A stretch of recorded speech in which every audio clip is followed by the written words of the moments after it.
Hey APUSH students, here's period 8 in just 4 minutes.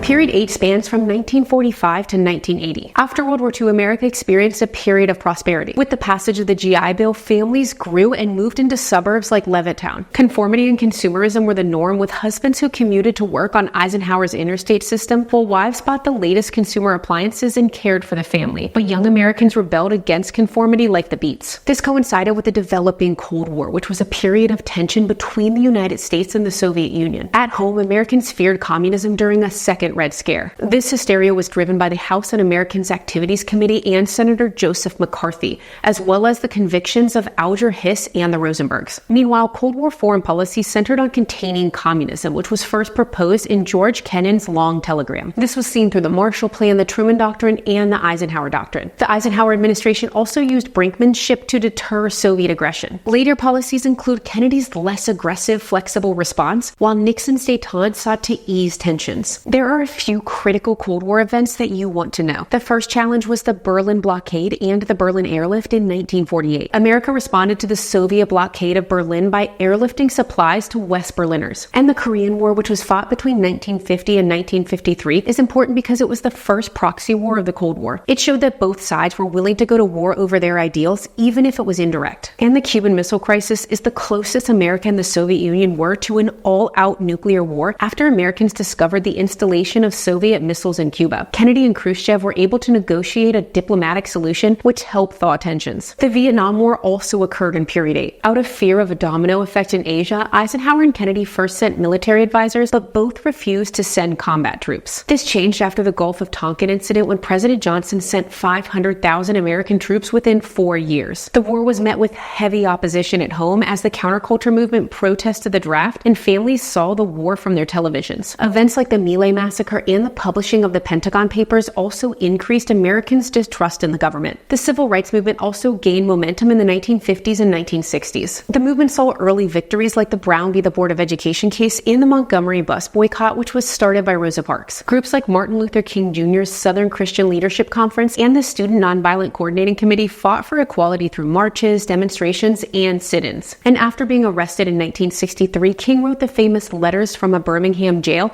where he stressed the importance of civil disobedience. And these tactics were successful, leading to the passage of the Civil Rights Act in 1964 and the Voting Rights Act in 1965. But some opposed the slow pace of the movement, like Malcolm X and the Black Panthers, who supported more direct confrontation and black nationalism. While Johnson oversaw new civil rights legislation, he also implemented new programs to combat poverty. Johnson's Great Society established Medicare, Medicaid, Project Head Start, and other programs for low-income families. But like the New Deal, it met resistance over increased government spending and providing welfare. The success of the civil rights movement inspired other groups to fight for change. Betty Friedan published The Feminine Mystique, inspiring women to challenge traditional gender norms. She also helped establish the National Organization for Women and pushed for an Equal Rights Amendment. But some conservatives like Phyllis Schlafly opposed the bill and fought to maintain traditional gender roles. Latino Americans fought for equality with the Chicano movement and Cesar Chavez with the United Farm Workers Association, while Native Americans fought with organizations like the American Indian Movement. And while LGBTQ+ groups advocated for safety and equality, they saw little changes as demonstrated by the Stonewall riots. Another movement to know is the environmentalist movement, which was inspired by Rachel Carson's book Silent Spring. She exposed the use of damaging pollutants and chemicals like DDT. This inspired the creation of the Environmental Protection Agency and the passage of the Clean Air Act and the Clean Water Act. It also led to the celebration of America's first Earth Day. Period 8 ends with Jimmy Carter's administration. Even though he successfully negotiated the Camp David Accords, Carter was criticized for a weak economy because of continued stagflation and for his failure to negotiate the release of American hostages in Iran.